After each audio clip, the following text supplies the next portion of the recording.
देखिए, एक बहुत पुराना गीत है। तुमने जीते हो देश तो क्या, हमने तो दिलों को जीता है। जहां राम अभी तक है, नर में नारी में अभी तक सीता है। तो हम भारत की नारियों में सीता देखते हैं, हम भारत की नारियों में मीरा देखते हैं, हम भारत की नारियों में अनुसुईया का दर्शन करते हैं, हम भारत की नारियों में सावित्री देखते हैं। अब अगर किसी को भारत की नारियों में कोई विकृति नजर आती है तो इस पे मैं कोई टिप्पणी नहीं करना चाहता, लेकिन मैं इतना जरूर कहना चाहूंगा कि जितने भी संत महापुरुष हैं, जितने भी कथावाचक हैं, वो भारतीय नारियों का सम्मान करना सीखें। और सम्मान सिर्फ शब्दों से नहीं होता है, आचरण से होता है। ये वो देश है जहां कहा गया है, यत्र नारस्तु पूजन्ते रमन्ते तत्र देवता। तो मुझे भारत की नारी में कोई विकृति नजर नहीं आती।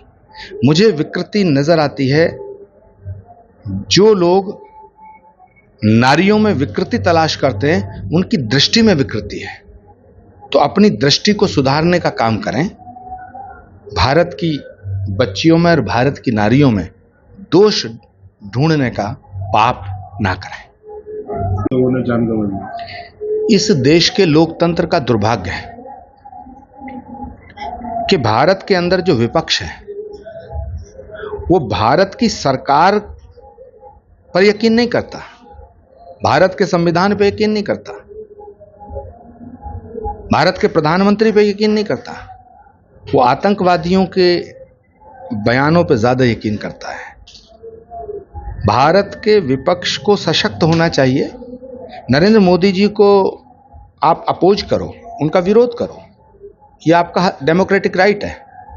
लेकिन भारत के प्रधानमंत्री पे विश्वास ना करो, हिंदुस्तान पर विश्वास ना करो, पाकिस्तान पे विश्वास करो, भारत पे विश्वास मत करो।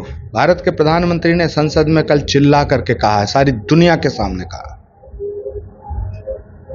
कि सीज फायर का फैसला हमारा था, किसी ने हम पर दबाव नहीं डाला। और नरेंद्र मोदी एक ऐसे प्रधानमंत्री हैं जो ना झुके हैं और ना झुकेंगे, ना किसी से दबे हैं ना दबेंगे। इस देश में जितने प्रधानमंत्री हुए हैं, सबका सम्मान करते हुए मैं एक बात कहना चाहता हूं कि नरेंद्र मोदी जैसा प्रधानमंत्री ना हुआ है ना होगा।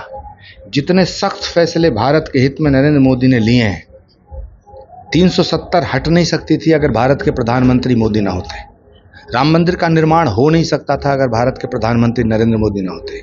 श्री कल्की धाम का शिलान्यास हो नहीं सकता था अगर भारत के प्रधानमंत्री नरेंद्र मोदी ना होते। 3 तलाक हट नहीं सकता था।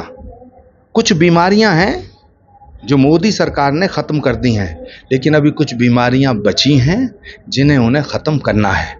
और उन्हीं बीमारियों की जड़ कांग्रेस है।